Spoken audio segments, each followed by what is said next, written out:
ஆரி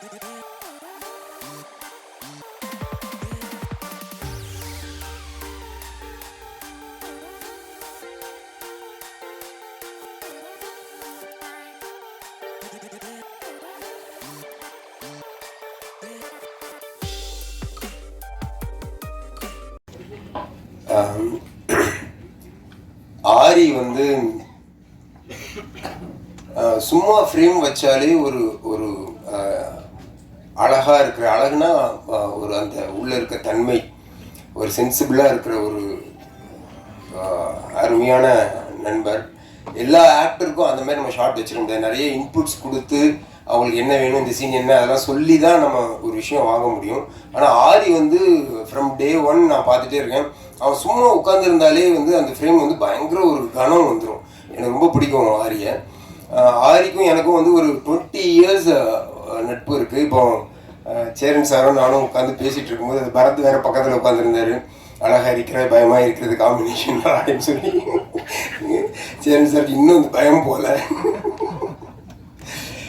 அப்போவே ஆரி வந்து சேரன் சாருக்கு வந்து பர்சனல் ட்ரெயினராக இருந்தார்.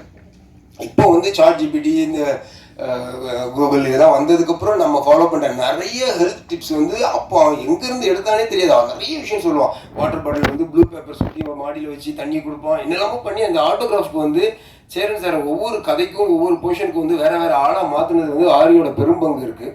ஸோ அப்போருந்தே எனக்கு பழக்கம் ஆரி. ரொம்ப சந்தோஷமாக இருந்தேன். அவனோட க்ரோத் ஃபுல்லாக நான் பார்த்துட்டே இருக்கேன். இப்போது நானும் ஆரியும் சேர்ந்து காட்ஸ் அண்ட் சோல்ஜர்ஸ்னு ஒரு படம் பண்ணியிருக்கோம். அதில் பரத்தும் வந்து ஒரு சரியான ஒரு கேரக்டர் பண்ணியிருக்காரு. ஸோ ரொம்ப வருஷமாக ஒரு சினிமாவில் வந்து எல்லாமே சேர்ந்து ட்ராவல் பண்ணுறோங்கிறதே வந்து ரொம்ப மகிழ்ச்சியாக இருக்குது. இன்னும் இந்த இடம் வந்து நம்மளுக்கு ஏதோ ஒரு மொழியில் இருந்துகிட்ருக்குன்றது வந்து கடவுளுக்கு நன்றி சொல்லிக்கிறோம் எல்லாருமே. அண்ட் இந்த படம் வந்து மெயினாக இங்கே வந்தது வந்து ஆரிக்காக தான். ஏன்னா ஒரு படத்தை ஓன் பண்ணிக்கிறதுங்கிறது வந்து இப்போ யார்ட்டையுமே இல்லை. எல்லாருமே வந்து ஒரு கடமைக்கு வந்தோம், ஒரு டேட் ஃப்ரீயாக இருக்குன்னு நடித்தோம், ஏதோ ஒன்று ரிலீஸ் பண்ணாங்க போனாங்கன்ற மாதிரி இருக்கும்போது ஆரி வந்து A to Z அதில் இன்வால்வ் ஆகி ஐ திங்க் படம்லாம் கூட போடுறாருன்னு கேள்விப்பட்டேன். ஆமாம். ஸோ அந்த அளவுக்கு என்னென்னா ஒரு ப்ராஜெக்டை ஓன் பண்ணுறதுக்கு வந்து யாரும் டெக்னீஷியன்ஸோ இல்லை யாருமே இல்லை. இப்போ அது வந்து ஒரு நடிகர் பண்ணுறப்போ சத்தியமாக அவங்களுக்காக நம்ம வந்து கூட வந்து நிற்கணும்னு ஒரு ஆர்வம் வருது. அதுக்காக தான் இங்கே வந்தேன். ஆனால் இங்கே வந்ததுக்கப்புறம் ப்ரொடியூசர் பேசின பேச்சு கேட்டு பயங்கர ஃபேன் ஆகிட்டேன். இவ்வளோ இன்னசென்ட்டாக ஒரு ப்ரொடியூசர் வந்து வணக்கம் வணக்கம்னு எல்லாருக்கும் சொல்லி ஓகே. அண்ட் மேடையில் இருக்க எல்லாருக்கும் வாழ்த்துக்கள். ஃபைட் மாஸ்டர்லாம் எனக்கு ரொம்ப வருஷமாக தெரியும். பிரஜின் எவ்வளோ வருஷமாக பழக்கம், சேர்ந்து ஒர்க் பண்ணி ட்ரை பண்ணிருக்கோம். கதிர் பயங்கர ஃபேன் தான். அண்ட் டைரக்டர் சுந்தர் சார் ரொம்ப இனிமையான ஒரு நண்பர். ஸோ எல்லாருக்குமே இந்த படம் வந்து அடுத்த ஸ்டெப்புக்கான மியூசிக் டைரக்டர் எல்லாருக்குமே அடுத்த ஸ்டெப்புக்கான ஒரு விஷயமா இது அமையணும்னு நான் கடவுளை வேண்டிக்கிறேன். சேரன் சார் அழகாக இருக்கிற பயமக்கு கொடுத்ததுக்கு ரொம்ப நன்றி சார். அண்டு ஒரு ஷூட் நடந்துகிட்ருக்கு. ஆக்சுவலாக நான் ஆரிக்காக தான் அவசரமாக ஓடி வந்தேன். ஸோ அதனால் நான் வந்து எல்லாத்தையும் வெளியே பெற்று கிளம்புறேன். நண்பா சுசீந்திரன் எல்லாருக்கும் தேங்க்யூ. சிவா பாய், எல்லாருக்கும் நன்றிண்ணா. இவ்வளோ வருஷம் நம்ம வந்து இண்டஸ்ட்ரியில் ட்ராவல் பண்ணிகிட்டு இருக்கோம், ஒருத்தருக்கு ஒருத்தர் பார்த்துட்ருக்கோம். ஸோ ஐ திங்க் இந்த படம் க்ரைம் த்ரில்லருக்கு எப்போவுமே ஒரு சின்ன ஒரு, ஏன்னா என்னோடய கெரியரில் எனக்கு தெரிஞ்சோ தெரியாமே லாஸ்ட் ஒரு 7 படமாக அந்த த்ரில்லர் படமாக தான் அமைஞ்சிட்ருக்கு. ஸோ அதுக்கு ஒரு சின்ன மினிமம் கேரண்டி இருக்குது. கரெக்டான ஸ்க்ரீன் பிளேயோட ஒரு அழகான ஒரு ப்ரமோஷன்ஸ் இருந்ததுன்னா அந்த படம் மினிமம் கேரண்டியாக ஓடும். அது எல்லாமே இந்த படத்தில் இருக்குது. அண்ட் டைட்டில் டிசைனுமே ரொம்ப நல்லா இருக்குது, 4th floor. So wishing you all the best. Of course நம்ம காட்ஸ் அண்ட் சோல்ஜர்ஸ் ப்ரமோஷன்ஸ்லேயே சந்திப்போம். நாங்கள் 2 பேரும் ஒன்றா சேர்ந்து பண்ணியிருக்கோம் மில்டன் சார் படத்துலையும். ஸோ மொத்த டீமுக்கும் நம்மளோட மனமார்ந்த வாழ்த்துக்கள். ஸோ அடுத்த சக்ஸஸ் மீட்டு கூப்பிடுங்க. தேங்க்யூ. அவ்வளோ பிரமிச்ச ஒரு ஒளிப்பதிவாளர். முதல் திரைப்படத்திலேருந்து அதுக்கப்புறம் நாங்கள் 2 பேரும் செஞ்ச நெஞ்சில் துணிவுதான் ஒரு படம் பண்ணோம். சினிமாவை ரொம்ப அதிகம் நேசிக்கக்கூடிய நான் பார்த்த சில மனிதர்களில் லக்ஷ்மண் ரொம்ப முக்கியமான ஒருத்தன். சினிமாவை தவிர வேறு எதுவுமே பேச மாட்டாப்பி. ஸோ லக்ஷ்மண் இந்த படத்தில் ஒளிப்பதிவு பண்ணதுக்கு வந்து ரொம்ப மகிழ்ச்சி அடைகிறேன். அப்புறம் வந்து சுந்தர் வந்து நான் வந்து உதவி இயக்குனராக வாய்ப்பு தேடிட்டு இருக்கும்போது அப்போவே வந்து நான் ஒரு அசிஸ்டன்ட் ரைட்டர்ஸ் நமக்கு பழக்கமானவங்க அப்படின்னு பார்த்தா சுந்தர் ரொம்ப முக்கியமானவர். ஹரிசாட்டையெல்லாம் ஒர்க் பண்ணியிருக்காரு. நிறைய எக்ஸ்பீரியன்ஸ் இருக்கக்கூடிய ஒரு மனிதர். இந்த திரைப்படத்தை வந்து அழகாக கையாண்டு ஒரு ரிலீஸ் வரைக்கும் கொண்டு வந்திருக்காரு. ஒரு திரைப்படத்தை அந்த ப்ரெஷர் ஹேண்டில் பண்ணி ரிலீஸ் வரைக்கும் கொண்டு வரதே மிகப்பெரிய சவால் ஒவ்வொரு இயக்குனருக்கும். அந்த வகையில் வந்து சுந்தரை நான் பாராட்டுறேன். கண்டிப்பாக இந்த படம் ஒரு டிஃப்ரெண்ட்டான ஒரு ஜானரில் ஹாரர் த்ரில்லர் அப்படின்னாவே வந்து எல்லாருக்குமே ஒரு சேஃப் ஜோன் இருக்கும். நிச்சயமாக இந்த திரைப்படம் மிகப்பெரிய வெற்றி அடையும். தயாரிப்பாளருக்கு என்னுடைய வாழ்த்துக்களையும் நன்றியும் தெரிவிச்சுக்கிறேன். மற்றபடி இந்த படத்தில் வந்து ஹீரோவாக நடிச்சிருக்க ஆரி எல்லாருக்குமே வந்து ஒரு சின்ன ஒரு ஊர் பற்று இருக்கும். நம்ம ஊரா அப்படின்ட்டு. அப்படி வந்து நான் பிறந்து வளர்ந்தது எல்லாமே பழனி. ஸோ அந்த பழனியிலேருந்து ஒரு ஹீரோ தமிழ் சினிமாவுக்கு வந்திருக்காரு அப்படின்னு நான் கேள்விப்படும்போது ரொம்ப மகிழ்ச்சி அடைந்தேன். ஆரிக்கும் என்னுடைய வாழ்த்துக்களை தெரிவிச்சுக்கிறேன். இந்த படம் மிகப்பெரிய வெற்றியடைய என் மனமார்ந்த வாழ்த்துக்கள். தேங்க்யூ. ராஜா சார் நானும் சேர்ந்து ஒரு படம் பண்ண வேண்டியது ஒரு டிஸ்கஷனில் போனோம். பட் நல்ல மனிதர், நல்ல ப்ரொடியூசர். ஒரு கதைக்கு என்ன தேவையோ கரெக்டாக பண்ணிடுவார். கண்டிப்பாக அது வந்து கொஞ்சம் குறைங்க ஏற்றுங்க அப்படி சொல்லுவார்ல. திருப்பூரில் வந்து ஒரு படம் பண்ணிவிட்டு நான் போனோம் சொல்லாமல் குடும்பத்தோட ஃபுல் சப்போர்ட்டோட ஒரு நல்ல படம் பண்ணியிருக்காரு. இதில் முக்கியமான விஷயம் தான் லக்ஷ்மணன் ப்ரோவும் எனக்கு வந்து கேமராமேன் நல்ல பழக்கம் தான். வருஷமாக நல்ல நண்பர். இதையும் தாண்டி இன்னைக்கு வந்த முக்கியமான காரணம் என் மச்சான், என் நண்பர் ஆரிக்கா தான் நீங்கள் வந்திருக்கேன். 2002 நாங்கள் 2 பேருமே மிஸ்டர் சென்னை ஃபைனலிஸ்ட் நாங்கள் ஆரம்பித்தோம் மாடலிங்கில். ஆரிக்கு ஞாபகம் இருக்கும் அந்த மேடை. அதுக்கப்புறம் ஆரி வந்து பிக் பாஸ் போயிட்டு டெக்லிகன் நடித்தார். ஒரு ட்ராக் சேர்ந்து சொன்ன மாதிரி இன்ஸ்ட்ரக்டராக வந்தார். மிக கடினமான உழைப்பாளி, நல்ல நடிகன், நல்ல நண்பன், நல்ல மனிதர்.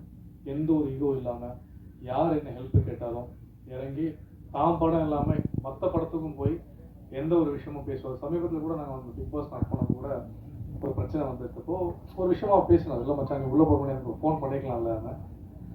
உள்ளே போனப்போ தான் பிரச்சனை வரும்னு எனக்கே தெரியாத, நான் எங்கேருந்து அவருக்கு ஃபோன் பண்ணுறது. அதனால் எல்லா விதத்துலையும் அதாவது ஒரு மனிதன் என்சைக்ளோபீடியா வேணால் சொல்லலாம் ஆரியை. கண்டிப்பாக இந்த விஷயம் எந்த விஷயமும் கேட்டாலும் சேரன் சார் சொல்கிற மாதிரி அந்த எந்த ஈகோவும் பார்க்காம இந்த வேலை தான் பண்ணோம். இல்லை சினிமாக்குள்ளே நான் இருக்கணும், எனக்கு சினிமா மட்டும்தான் தெரியும் சொல்லிட்டு ஒரு நல்ல நண்பன், நல்ல மனிதர். அதுக்காக இந்த படம் நல்லபடியாக ஓடணும் நான் மனசார வேண்டிக்கிறேன். ரொம்ப ரொம்ப சந்தோஷம். வாய்ப்பளித்த நன்றி. அதுக்கு முன்னாடி சேரன் சார் சொன்ன மாதிரியே உண்மையால ஒவ்வொரு வெள்ளிக்கிழமையும் ஆரி மாதிரி தான் என் படம் ஓடிடாதா, ஒரு கும்பாபிஷேகம் மாதிரி ஓடாதா, ஆரி படம் நல்லா ஓடணும் நானும் அவனும் டிஸ்கஸ் பண்ண விஷயம் இல்லை. எல்லா நடிகர்களும் நல்லா இருக்கணும், எல்லா திரைப்படம் சின்ன சின்ன திரைப்படம் பெருசாக வரணும், ஒரு அரசாங்கத்துக்கு வச்ச கோரிக்கை நல்லபடியாக வரணும். அந்த இடத்துல சேரன் சார் கூட நான் கொடி பிடிச்சி கண்டிப்பாக நான் நினைப்பேன். எந்த மாற்றம் கிடையாது. எல்லா ப்ரொடியூசர் நல்லா இருக்கணும், எல்லா ஹீரோ நல்லா இருக்கணும், எல்லா டெக்னீஷியன்ஸுக்கும் அவங்களோட அன்னம் கிடைக்கணும். வாய்ப்புக்கு நன்றி. அன்பேஷம். தேங்க்யூ. 4th floor வெற்றி பெற வாழ்த்துக்கள். கல்லா கட்டட்டும். ராஜா சார் தேங்க்யூ. எல்லாருக்கும் வணக்கம். தயாரிப்பாளர் திருப்பூர் அப்படின்னு சொன்ன உடனே எனக்கு நிறைய ஃப்ளாஷ்பேக். திருப்பூர் ப்ரொடியூசர்ஸ்னு ஒரு டைட்டில் கொடுத்து நீ படம் பண்ண சொன்னால் நான் படம் பண்ணிடுவேன். அவ்வளோ ப்ரொடியூசர்ஸ் நான் பார்த்துருக்கேன் திருப்பூரில். யாருமே ஒருபடியாக படம் பண்ணல. நீங்கள் ஃபஸ்ட்டு வந்து இந்த படத்தை பண்ணி கொண்டு வந்து நிப்பாட்டி அதை ரிலீஸ் பண்ண போகிறீங்கன்றதுக்கு உங்களுக்கு வாழ்த்துக்கள். எனக்கு நிறைய பேர் வேறு வேறு விஷயங்களுக்காக சினிமாவுக்கு வந்தவங்களாக இருந்தாங்க. நீங்கள் மட்டும் சினிமாவை நோக்கி வந்தவங்களாக இருந்திருக்கீங்க. எனக்கு சந்தோஷமாக இருக்குது. அது உங்கள் குடும்பத்தோடு உட்காந்துருக்கீங்க. அந்த குடும்பம் உங்களை நம்பி இந்த திரையுலகத்துக்குள்ளே அனுமதிச்சிருக்காங்க. ஸோ அந்த அனுமதிச்சதுக்கு நீங்கள் அவங்களுக்கான கொடுக்குற பரிசுன்றது இந்த திரைப்படத்தோட வெற்றிகளாக இருக்கணும் கண்டிப்பாக. ஸோ அதை நான் விரும்புகிறேன். என்னோட உங்களுக்கு 2 மகள்கள், நான் உள்ளே உட்காந்து பேசியிருந்தேன். எனக்கு 2 மகள்கள். கிட்டத்தட்ட நம்ம சின்சியராக தான் இருப்போம். ஏன்னா நம்ம பொண்டாட்டிக்கு பதில் சொல்கிறோமோ இல்லையா, மனைவிக்கு குழந்தைங்களுக்கு பதில் சொல்லணும் இல்லையா. பாப்பா கேட்கும் அப்புறம் உங்களை.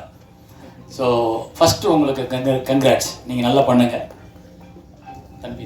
ஃபோன் ஆஃப் பண்ணுங்க தம்பி. அப்புறம் இந்த படத்தோட ஃபஸ்ட்டு இம்ப்ரெஷன், இந்த படம் நல்லா இருக்கும் போல இருக்கே அப்படின்னு நம்ம யோசிக்கிறதுக்கு முதல் காரணமாக இருக்குது அந்த டைட்டில் டிசைன். யார் பண்ணாங்கன்னு தெரியல. அந்த தம்பிக்கு என்னோட வாழ்த்துக்கள். ரொம்ப அழகாக ரொம்ப பிரமாதமாக டிசைன் பண்ணியிருக்காரு. 4th floor அப்படின்ற ஒரு சாதாரண பேர் தான் அது. 1st floor, 2nd floor, 3rd floor, 4th floor, 10,000 எல்லா இடத்துலையும் இந்த வார்த்தைகள் இருக்கும். ஆனால் அந்த 4th floorன்ற வார்த்தைக்கு ஒரு கம்பீரத்தையும் ஒரு டிசைனையும் கொடுத்தது வந்து ரொம்ப அழகாக இருக்குது. அதில் தெரியுது இந்த படத்தோட அட்ராக்ஷன், வெற்றி எல்லாமே. ஏன்னா எல்லாம் இந்த 4th floor ட்ரெய்லர் பார்க்கும்போது இந்த படத்தை பார்க்கணும்னு தோணும். இன்றைக்கி நிறைய பேருக்கு வந்து அந்த த்ரில்லர் கைண்ட் ஆஃப் ஃபிலிம் இந்த மாதிரியான ஜேர்னர் தான் ஒர்க் அவுட் ஆகுது. அதை வந்து ரொம்ப அழகாகவே அவங்க ஃபோட்டோகிராஃபியாகவும் சரி, ஆர்டிஸ்ட் செலெக்ஷன்லையும் சரி, ஷார்ட் டிவிஷன்லையும் சரி கொடுத்துருக்க விதத்தில் வந்து ஏதோ ஒரு நம்பிக்கை இன்னைக்கு உள்ள அடுத்த ஜென்ரேஷனுக்கு வந்து அந்த படம் பிடிச்சிரும் அப்படின்ற ஒரு நம்பிக்கை ஏற்படுத்துது. ஸோ அதனால் இந்த காம்பினேஷன் அடுத்த படம் பண்ணுறதுக்கு தயாராக இருங்க. ஏன்னா உங்கள் காம்பினேஷன் எல்லாமே நல்லா ஒர்க் அவுட் ஆகிருக்கு. ஃபோட்டோகிராஃபிலேருந்து, எடிட்டர்லேருந்து, மியூசிக்லேருந்து எல்லாமே மியூசிக் ரொம்ப நல்லா இருக்குது பிரதர். ரொம்ப அழகாக பண்ணியிருக்கீங்க. அந்த வார்த்தைகள் எழுதின கவிஞர் ரொம்ப நல்லா இருக்கும். உங்களுக்கு எதிர்காலம் இருக்குது. நீங்கள் நம்பிக்கையோடு இருங்க, பயப்படாதீங்க, தைரியமாக எழுந்திரிச்சுங்க. நான் தான் கவிஞர் இல்லைங்க. கவிஞனுக்கு ஒரு திமிரு இருக்கணும்ல, அது இருக்கலாம், தப்பு கிடையாது. அந்த அளவுக்கு நல்ல வார்த்தைகள் இருக்கும் உங்ககிட்ட. எனக்கு ரொம்ப பிடிச்சிச்சு. டிசைன் பண்ணவும் நல்லா பண்ணியிருக்காங்க. அண்ட் எடிட்டர் யார் இங்கே இருக்காங்களா? சுதர்ஷன், ராம் சுதர்ஷன். ஓ, அந்த இதுக்கிட்ட ஜெம்னியில் இருப்பார் அவர். ஓகே சூப்பர், நல்லா பண்ணியிருக்காரு எடிட்டர். அண்டு ஆரி வந்து எனக்கு நண்பர், அப்புறம் என்னோடய ஸ்டூடெண்ட்டு, அப்புறம் என் படத்தில் ஹீரோவாக நடித்தவர், அப்புறம் இப்போ நான் எடுத்த ஜேர்னியில் என்னோட ட்ராவல் பண்ணவர் நடித்தவர், அதை தாண்டி என்னோட உறவினர், அதை தாண்டி வந்து எங்கள் ஊருக்காரர், மதுரைக்காரர். ஸோ இப்படி எல்லா இடத்துலையும் எங்களுக்கு நெருக்கம் இருக்குது. எங்கள் குடும்பத்தோடு எல்லாருக்கும் தெரிஞ்ச ஒரு நண்பராக தான் நான் இங்கே வந்திருக்கேன். ஏன்னா அவரோட முயற்சி, அவருடைய ரொம்ப, அதாவது இங்கே வந்து பின்புலத்தில் ஆளை வச்சுக்கிட்டு வர்றவங்க நிறைய பேர். ஆனால் பின்புலத்தில் இல்லாமல் ஓடி வந்து ஒருத்தன் ஜெயிக்கிறான்ல, அவனுக்கு இருக்க வேல்யூ தனி தான் என்னவாக இருந்தாலும். ஏன்னா பின்புலத்தில் எங்கள் அப்பா டைரக்டரு, இல்லை எங்கள் அப்பா வந்து ரைட்டரு, இல்லை எங்கள் அப்பா ப்ரொடியூசர்னு ஒருத்தர் வராமல் எனக்கு யாரையுமே சினிமாவில் தெரியாதுங்க. சினிமா தெரியும் அப்படின்னு வந்ததில் நான் ஒரு ஆள், அவர் ஒரு ஆள். ஸோ எங்களுக்கெல்லாம் அந்த வெற்றி தான் எங்களையே இன்னைக்கு வரைக்கும் உயிர்ப்போட வச்சிருக்கு. அப்படின்னா நாங்களாக போராடி, நாங்களாக ஜெயிச்சு, நாங்களாக அந்த இடத்துல உட்காந்துருக்கோம். எங்களுக்கு யாரும் பின்னாடி சப்போர்ட் பண்ணி நீ போயிடுன்னு எங்களுக்காக 10 படம் எடுக்கல. ஒவ்வொரு படத்துக்கும் சுசீந்திரனுக்கும் அதே மாதிரி தான், அவருக்கு இதே மாதிரியான இப்படி வந்தவங்க பாருங்க, தொடர்ந்து இண்டஸ்ட்ரியில் படம் பண்ணிக்கிட்டே இருப்போம். ஏதோ ஒரு ரூபத்தில், ஏதோ ஒரு இடத்துல நாங்கள் எங்களுடைய படங்கள் மூலமாக உங்ககிட்ட பேசிக்கிட்டே இருப்போம். அப்படி ஒரு ஆளாக நான் ஆரியை பார்க்குறேன். எனக்கு ஆரியை வந்து முதல் படம் நான் ஆடும் கூத்து அப்படின்னு ஒரு படம் பண்ணும்போது, அந்த படத்தில் டிவி சந்திரன் டைரக்டர் அவர் வந்து என்கிட்ட கேட்டார், எனக்கு இந்த கேரக்டர் பண்ணுறதுக்கு ஒரு நல்ல முகம் வேணும், ஒரு நல்ல பையன் வேணும் அப்படின்னு கேட்கும்போது, எனக்கு ஒரு ஆட்டோகிராஃபில் நடிக்க வந்தவரை நான் கூப்பிட்டு, எனக்கு ஃபிசிக்கல் ட்ரெயினரை வாங்க, நான் ஒரு 72 கிலோ 76 கிலோவாக இருந்தேன். அப்போ அதை வந்து எனக்கு ஷூட்டிங் போகிறதுக்கு இன்னும் 10 நாள் 15 நாள் தான் இருக்குது, எனக்கு 12-13 கிலோ குறைக்கணும் ஆறினேன். சார் 15 நாளில் 13 கிலோவா எப்படி குறைக்கிறதுன்னு? ஆனால் குறைச்சோம், தவம் மாதிரி குறைச்சோம். ஏன்னா அவர் என்னை வந்து சக்கையாக புழிஞ்சிருவார். ஸோ அவர் ஒர்க்கில் உள்ள டெடிக்கேஷன் எனக்கு நான் அன்னைக்கு பார்த்தேன். ஸோ இந்த பையன் வந்து இந்த டைரக்டரை காக்கா பிடிச்சிக்கிட்டா பின்னாடியே இருக்கலாம், நாளைக்கு ஒரு படம் பண்ணிடலாம்னு நினைக்காம நம்ம நடிக்க தான் போனோம். ஆனால் ஒரு டைரக்டர் என்னை இதை மாற்றுன்னு சொல்லி கொடுக்குறாரு. அந்த வேலையில் நான் சின்சியராக இருக்கணும்னு அதுக்காக சார்ட்டு போட்டு கிட்டத்தட்ட ஒரு 15-20 நாளில் 13 கிலோ குறைச்சேன் நான். எனக்கு அது ஆச்சரியமாக இருந்தது. இன்னைக்கு யாருமே குறைக்க முடியாது, எப்படியுமே குறைக்க முடியாது. அது வந்து என்னன்னா, அந்த ஆட்டோகிராஃப் சக்ஸஸில் அது ஒரு பார்ட். அது அந்த படம் சக்ஸஸ் ஆகணுன்றதுக்காக நடந்த ஒரு அதிசயம். அன்னைக்கு நான் 65 கிலோ குறைஞ்சது, இன்னைக்கு நான் அதுக்கப்புறம் கூடவே இல்லை, அதே வெயிட்டை அப்படியே மெயின்டைன் பண்ணிகிட்டே இருக்கேன். அதுக்கு காரணம் நீங்கள் தான். அந்த டெடிக்கேஷன் என்னாச்சு, அவரை வந்து நான் ஆடும் கூத்து பண்ணும்போது, ஆடும் கூத்தில் சரி ஆடியை அறிமுகப்படுத்தலாம். அவர் கூட டிவி சந்திரன் பெரிய டைரக்டர், அவர் மலையாளத்தில் நேஷனல் அவார்டு வாங்கின பெரிய டைரக்டர். அவர் மீரா ஜாஸ்மினுக்குலாம் நேஷனல் அவார்டு வாங்கி கொடுத்துருக்காரு. அவர் தான் அந்த ஆடும் கூத்து படத்தை எடுத்தார். அப்புறம் பாதியில் அவங்க பட முடியாமல் போகும்போது நான் எடுத்தேன். ஆனால் அதுக்கு முன்னாடியே நான் அவரை வந்து நடிகரை அறிமுகப்படுத்தணும். ஆனால் அது ஒரு பெரிய வாய்ப்பை தேடி கொடுத்துடல, அது ஒரு பெரிய அங்கீகாரத்தை கொடுத்துடல. ஆரி நல்லா நடிச்சிருக்காரு, ஆரி வந்து நல்லா நடிகர்னு உடனே 10 பேர் தேடி போயிடல. அப்போ நமக்கு ஒரு தளர்ச்சியும், நமக்கு ஒரு தோல்வியை பற்றிய பயமும், நமக்கு வந்து ஒரு எதிர்காலம் பற்றிய பயமும் வரும். அந்த பயத்தை ஓவர் கம் பண்ணி ஒவ்வொருத்தரும் வந்து தன் முதல் தோல்வியை ஒரு மனிதன் கடந்துட்டான்னா எத்தனை தோல்வியும் கடக்கிறதுக்கான கம்பீரம், தைரியம் அவனுக்கு வந்துடும். அந்த முதல் தோல்வியை கடந்தவன் தான் ஆரி. அந்த முதல் தோல்வியை கடந்ததுனால தான் இன்னைக்கு அவர் தளராமல் அடுத்து அடுத்து அடுத்து அடுத்துன்னு பண்ணும்பொழுது இப்போ இந்த படத்தில் பார்த்தா ஆக்சுவலி தனஞ்சயன் சார் சொன்னது ரொம்ப உண்மை. அவ்வளோ பர்ஃபெக்டாக உள்ளுக்குள்ள உட்காந்துருக்காரு. ஸோ இது இன்னி தொடர்ந்து அவருக்கு நிறைய படங்களை உருவாக்கும், நிறைய படங்களை கொண்டு வரும். தனியாக நீங்கள் நிற்கிறதுக்கான ஒரு வாய்ப்புகளை இன்னும் நிறைய உருவாக்கும் இந்த சினிமா. ஆனால் நீங்கள் இந்த சினிமாவுக்கு உண்மையாக இருங்க, அவ்வளோதான். இந்த சினிமாவுக்கு உண்மையாக இருந்தோம்னா போதும். ஸோ இதுதான் எனக்கு நான் உங்களுக்கு கொடுக்குற அட்வைஸ்ன்றது. மற்றபடி தனஞ்சயன் சார் சொன்னார், இது காலகாலமாக கடந்த 20 வருஷமாக நம்ம எல்லாம் புலம்பிக்கிட்டு இருக்கிறது தான். பாருங்க எல்லாரும் விட்டு ரெடியாக இருக்காங்க, ஏதாவது ஒரு பால் விழுகும், இறை விழுகும் அப்படின்னு நினைக்கிறாங்க. அந்த இறையை எப்படி கொடுக்குறதுன்னு தெரியல. ஏன்னா தனஞ்சயன் சார் சொன்னது வந்து ஒரு கருத்து மட்டும் கிடையாது, நிறைய தயாரிப்பாளர்களோட வலி, நிறைய தயாரிப்பாளர்களோட பிரச்சனை. ஒரு படத்தை ஆசைப்பட்டு எடுத்துடுறோம், அந்த படத்தை மக்கள்கிட்ட கொண்டு போய் சேர்க்கறதுக்கும், மக்களை அந்த படத்தை பார்க்க வைக்கிறதுக்கும் நம்ம ரொம்ப கஷ்டப்படுறோம். அதில் நீங்கள் இன்னைக்கு வந்து உட்காந்து இருக்கும்போது ராஜா சார் வந்து ஜெயிக்கணும் அப்படின்னு நான் ப்ரே பண்ணுறாங்கல்ல, அது காரணம் என்னன்னா ஏற்கனவே வந்த நிறைய தயாரிப்பாளர்கள் ஜெயிக்கலைன்றப்போ அவங்க படுற வலியும் கஷ்டம் எனக்கு நல்லா தெரியும். நான் திருமணம்ன்ற ஒரு ப்ரொடியூசர், ஒரு புது ப்ரொடியூசர் வச்சு படம் பண்ணும்போது அந்த படம் பிரேக் ஈவன் ஆச்சு. இருந்தால் கூட எனக்கு அந்த புது ப்ரொடியூசரை பயன்படுத்துறதுக்கு பயம் வருது. ஏன்னா அது அவர் உழைச்ச பணம், அவர் குடும்பம் ஒரு நம்பிக்கையோட காத்திருக்கிற பணம். அவர் ஒரு குடும்பத்திலேருந்து ஒரு பணத்தை பிடிங்கி ஏதோ ஒரு தாகத்தில் நம்ம ஒரு சினிமா ப்ரொடியூசரான கொண்டாந்து போடுற பணம். ஆனால் அதை இங்கே ஜெயிச்சு திருப்பி மீட்டு எடுக்கிறதுக்கு அந்த தயாரிப்பாளருக்கு வழி இருக்கான்னா இல்லை. அப்போ நாங்கள் மனசாட்சியை அடகு வச்சுட்டு ஒரு தயாரிப்பாளர் தெரிஞ்சே ஒரு குழிக்குள்ள கொண்டு போய் தள்ளுறோமா அப்படின்னா ஆமாம் தள்ளுறோம். அது யார் பொழைக்கிறதுக்கு? இங்கே இருக்கிற 120 டெக்னீஷியனும் பொழைச்சிட்டு போயிடுவாங்க. இவங்க யாரும் சம்பளம் வாங்க வேலை பார்க்க போகிறதில்ல. டெக்னீஷியன் சவுண்ட் இன்ஜினியர்லேருந்து ப்ரொடக்ஷன் வரைக்கும் எல்லாரும் காசை கொடுத்தா தான் வேலை.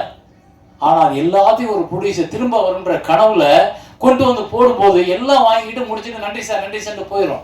அந்த படத்தை வச்சுட்டு ஒரு ப்ரொடியூசர் தனியாக நிற்கிறாரு. இதை எங்கே கொண்டு ரிலீஸ் பண்ணுறது? எத்தனை ஷோ கொடுப்பாங்க? எத்தனை தியேட்டர் கொடுப்பாங்க? எப்போ சொல்லுவாங்க ஷோ இதுன்னு? என்னமே தெரியாது. அப்போ இதுக்கெல்லாம் காரணம் என்னன்னா, ஒழுங்குபடுத்தப்படாத சினிமாவிற்குள் நிறைய பேர் முண்டி அடிச்சு ஓடிட்டு இருக்கோம். டெய்லி நம்ம டிராஃபிக்கில் போகிற மாதிரி எல்லாரும் என்ன இவ்வளவு டிராஃபிக், என்ன இவ்வளவு டிராஃபிக் நம்ம கேட்போம் போகும்போது. ஆனால் நம்மளும் அந்த டிராஃபிக்கில் தான் நல்லா இருக்கும். அது மாதிரி தான் சினிமா தயாரிப்பு இன்னைக்கு டிராஃபிக்குள்ளே மாட்டிக்கிட்டவங்க மாதிரி எங்கே போய் எந்த சிக்னல் என்னன்னு எப்படி திரும்பி எப்படி கொண்டு போய் மக்கள்கிட்ட சேர்ப்போம்ன்றத தெரியாத ஒரு புதிர் இருக்கும்போது இந்த புதிர் விடுவிக்கிறது ரொம்ப சிம்பிள், ரொம்ப சிம்பிள். ஒரு கட்டுப்பாடு, ஒரு ஒழுங்கு, எல்லாரும் பிழைக்கணும்ன்ற ஒரு நல்ல சிந்தனை எல்லாருக்கும். அதை வந்து தயாரிப்பாளர்கள் ஒன்றுபடுத்த முடியலையா? தயாரிப்பாளர் சங்கம் அதை முயற்சி பண்ணணும். தயாரிப்பாளர் சங்கத்தில் வந்தவனோ ப்ரொடியூசருக்கு ஒரு பணத்தை கட்டி 1 லட்ச ரூபாய், எவ்வளோ சார்? 1 லட்ச ரூபா கட்டி மெம்பர்ஷிப் போடுறோம். என்ன கேரண்டி? நான் ஏன் இந்த 1 லட்ச ரூபா கட்டணும்? இந்த 1 லட்ச ரூபா கட்டினதுனால எனக்கு என்ன பயன்? நான் உங்ககிட்ட எதிர்பார்க்கறது ஒன்று தானே. என் படத்தை நான் எடுத்துட்டேன் சார், எனக்கு நல்லபடியாக தியேட்டரை ஃபிக்ஸ் பண்ணி ரிலீஸ் பண்ணி கொடுங்க சார்ன்றது மட்டும்தானே ஒரு நான் கேட்குற கேள்வி. எனக்கு நீங்கள் கொடுக்குற பொங்கல் காசு தேவையில்லை, நீங்கள் கொடுக்குற கூட்டம் போடுற ஒவ்வொரு விஷயம் எனக்கு தேவையில்லை. நான் எல்லாரும் கூட்டம் அட்டன் பண்ண முடியாது. நீங்கள் பாதுகாப்பாக ஒன்றை வச்சு அதில் தலைவர், செயலாளர், பொருளாளர்னு உட்காந்துருக்கீங்க. அப்போ நீங்கள் இதை சிரத்தையோட அடுத்து எந்த கட்டத்துக்கு கொண்டு போகணும்? சரி, தயாரிப்பாளர்கள் சொன்னால் தியேட்டருக்காரங்க கேட்கல. தியேட்டருக்காரங்க அவங்களோட லாபத்தையும் அவங்களோட வருமானத்தையும் அவங்களுக்கு தியேட்டர் டெய்லி ஃபில் ஆகுன்றதை மட்டும்தான் பார்க்குறாங்களே ஒழிய இது ஒரு நல்ல படம், இதை தலையிட்டுருவோம், இதுக்கு ஒரு வாரம் டைம் கொடுப்போம்னு யோசிக்கிறது இல்லை. ஏன்னா முன்னாடியெல்லாம் ஃபிக்ஸட் ஹையர் அப்படின்னு ஒரு சிஸ்டம் இருந்தது. ஒரு வாரத்துக்கு தியேட்டர் நான் வாடகைக்கு எடுத்துட்டு என் படத்தை ஓட்டிக்கலாம். ஒரு வாரத்துக்கு அப்புறம் ஹோல்ட் ஒரு விடுதலைன்னா அவன் தூக்கிக்கலாம். அதை விட்டுட்டு இன்னைக்கு 70-30, 65-55 வந்ததுக்கு அப்புறம் அவங்க லாபம் சம்பாதிக்கிறது, தயாரிப்பாளர் லாபம் சம்பாதிக்க மட்டும் பார்க்குறீங்க. யார் சம்பாதிக்கிறீங்க? மெயினாக இருக்கிற ஒரு 10 ப்ரொடியூசர், 10 நடிகர்கள், 10 டைரக்டர்ஸ் பண்ணுற படங்கள் மட்டும்தான் ஓடுது. சின்ன பிள்ளை தெரியாமலே கைத்தட்டுது. நீங்களாம் தட்ட மாட்டீங்க, என் நடிகர்கள் நமக்கு நாளைக்கு வேணும். அப்போ அந்த பெரிய நடிகர்கள் பட்டமே ஓடுது, அவங்களுக்கு மட்டும்தான் தியேட்டர் கிடைக்குது அப்படின்னா அப்போ சின்ன தயாரிப்பாளர்கள் என்ன பண்ணணும்? சரி, ஓடிடின்னு ஒரு பெரிய நம்பிக்கை வந்துச்சு. அந்த நம்பிக்கை என்னாச்சு? நம்மளை பூரா தூக்கி உள்ள சப்ஸ்கிரைபராக போட்டதுக்கு அப்புறம் அவங்க சொல்லிட்டாங்க நான் படம் வாங்குறது இல்லை, இனிமேல் நீங்கள் தியேட்டரில் ஓட்டிட்டு கொடுங்க. அப்பா தியேட்டரை ஓட்டில் எடுங்கன்னப்போ உங்ககிட்ட வர்றோம், நீ வாங்க மாட்டேன்னா அப்போ நாங்கள் என்ன பண்ணுறது? அப்போ இங்கே ஒரு முறைப்படுத்துறதுக்கு ஒரு அதிகாரம் வேணும். அந்த அதிகாரம் எங்கே இருக்குன்னா அரசாங்கத்துக்கிட்ட இருக்கு. அரசாங்கம் எல்லாரும் வரி கட்டுறோம், நானும் வரி கட்டுறேன், இந்த படத்தை வேலை பார்த்தவங்க வரி கட்டியிருப்பாங்க, இந்த தயாரிப்பாளர் இவ்வளவு செலவு வரி கட்டியிருப்பாரு, இந்த வரி ஒரு அரசாங்கத்துக்கு போகுது. அரசாங்கத்தில் சிறு தயாரிப்பாளர் இருந்து பயன்படுது அப்படின்றப்போ அந்த சிறு தயாரிப்பாளர் வெளியே வந்து பிழைக்கிறதுக்கு ஒரு வழியை அரசாங்கம் ஏற்படுத்தி கொடுக்கணும். அது அரசாங்கத்தின் கடமை. வரி வாங்குறதுக்கு நீங்க கட்டாயப்படுத்துறீங்கன்னா அப்ப நான் பிழைக்கிறதுக்கு ஒரு வழியை உருவாக்கி கொடுங்க, அது உங்கள் கடமை. அப்ப அந்த இடத்துக்கு நீங்க கூப்பிட்டு பேசுங்க. சிறுத்தை நீங்க தான் தியேட்டர் கூட வச்சிருக்கீங்க, உங்க கண்ட்ரோல்ல நிறைய பேர் வந்து அந்த ஒரு 10 பேர் தான் கண்ட்ரோல் பண்ணிருக்காங்க தியேட்டர்ஸை. அப்ப நாங்க சொன்னா அவங்க கேட்க மாட்டாங்க. அப்ப நீங்க என்ன பண்ணணும்? எம்ஜிஆர் அப்படின்னு ஒரு முதலமைச்சர் இருந்தார் முன்னாடி. அவர் நம்ம ஊர்ல வந்து டப்பிங் படங்கள் நிறைய வந்துகிட்டு இருந்துச்சு. அந்த டப்பிங் படங்கள் வரும் பொழுது தமிழ் படங்கள் காணாமல் போகிற வாய்ப்பு உருவாச்சு. எல்லாரும் வந்து ஜாக்கி சான் தமிழ் பேசுறதை பார்க்க ஆரம்பிச்சோம். அப்ப எம்ஜிஆர் என்ன பண்ணாரு? கூப்பிட்டு ஒரு ஆர்டர் போட்டார், எந்த திரையரங்கங்களும் கண்டிப்பாக 90 நாட்கள் தமிழ் படம் போட வேண்டும், அப்படி போடலாம் லைசன்ஸ் ரத்துனார். அதுதான் இன்னைக்கு சிறு திரைப்படங்களுக்கு 3 மாசம் ஒதுக்கி கொடுங்க. அது எந்த 3 மாசம் இருந்தாலும் பரவாயில்ல, 9 மாசம் நீங்க பெரிய படங்கள் எல்லாத்தையும் போட்டுக்குங்க. 3 மாசம் சிறு தயாரிப்பாளர்களுக்காக மட்டும் தியேட்டர் ஒதுக்குங்க. அந்த நேரத்தில் பெரிய படங்கள் வரக்கூடாது. அப்படி வராம இருந்தா 700 தியேட்டர் இருக்கும்போது 100 தியேட்டர் 150 தியேட்டரா பிரச்சா கூட ஒரு வாரத்துக்கு 6 படங்கள் வெளியாகும். 3 மாசம்னா நான் ஒரு மாசம் 4/24, 3 மாசம்னா 72 படம் ரிலீஸ் ஆகும். 72 ப்ரொடியூசர் வாழ்வாங்க. அப்ப இந்த திட்டத்தை யார் போடுறது? அப்ப இந்த திட்டத்துக்கு யார் முன்னாடி போய் கேட்கறது? நான் மட்டும் போய் கேட்டேன்னா நான் ஒரு அரசாங்கத்துக்கு எதிரான ஆவேன். ஆனா என் கூட்டமா போய் நம்ம கேட்டோம்னா அரசாங்கத்துக்கான பிரச்சனையா அது மாறும். அப்ப அவங்க ஒரு வாரம் போட்டுக்குங்க, ஒரு தயாரிப்பாளர் ஒரு வாரத்துக்கு நீங்க கூலி கட்டுங்க, தியேட்டருக்காரங்க நஷ்டப்பட வேண்டாம், நீங்க ஒரு வாரத்துக்கு என்ன கூலியோ வாங்கிக்கிறங்க அப்படின்னு சொல்லும் பொழுது தியேட்டருக்காரத்துக்கு நஷ்டம் இல்லை, அரசாங்கத்துக்கு நஷ்டம் இல்லை, தயாரிப்பாளர்கள் 72 படத்தை ரிலீஸ் பண்ணிக்க முடியும். இந்த திட்டத்தை பேசுறதுக்கு யாருக்கு தெரியாம இல்லை? தனஞ்சயன் சாருக்கு நல்லா தெரியும் இந்த மாதிரி ஸ்கீம் நல்லா இருக்குன்னு. ஆனா யார் போய் பேசுறது? அப்ப நான் பகச்சுக்கிறோம்ன்ற பயம் எதுக்கு? நான் ஏன் ஊர்ல நான் பிழைக்கிறதுக்கு நான் வரியை கட்டிட்டு நான் உனக்காக கஷ்டப்பட்டு அரசாங்கம் நல்லா இருக்குன்னு என் வரியை பூரா கட்டி விட்டு நான் பிழைக்கிறதுக்கு முன்னவன் உங்ககிட்ட கேட்கறதுக்கு நான் ஏன் யோசிக்கணும்? யோசிக்க கூடாது. நான் இங்கே இதை பேசுறது கூட இது எப்போவாவது ஒரு பக்கம் அரசாங்கத்துக்கு அதில் விழுகும். அரசாங்கம் என்ன பண்ணும்? இப்போ தயாரிப்பாளர் சங்கத்தை கூப்பிட்டு சேரன் படி பேசினாராமே, அது என்ன கருத்து, வாங்க உட்காந்து பேசணும் கூப்பிட்டுச்சுன்னா நான் இந்த மேடையில் என்னை கலந்துக்கிட்டதுக்கு எனக்கு பிரயோஜனம் உண்டு. தேங்க்யூ.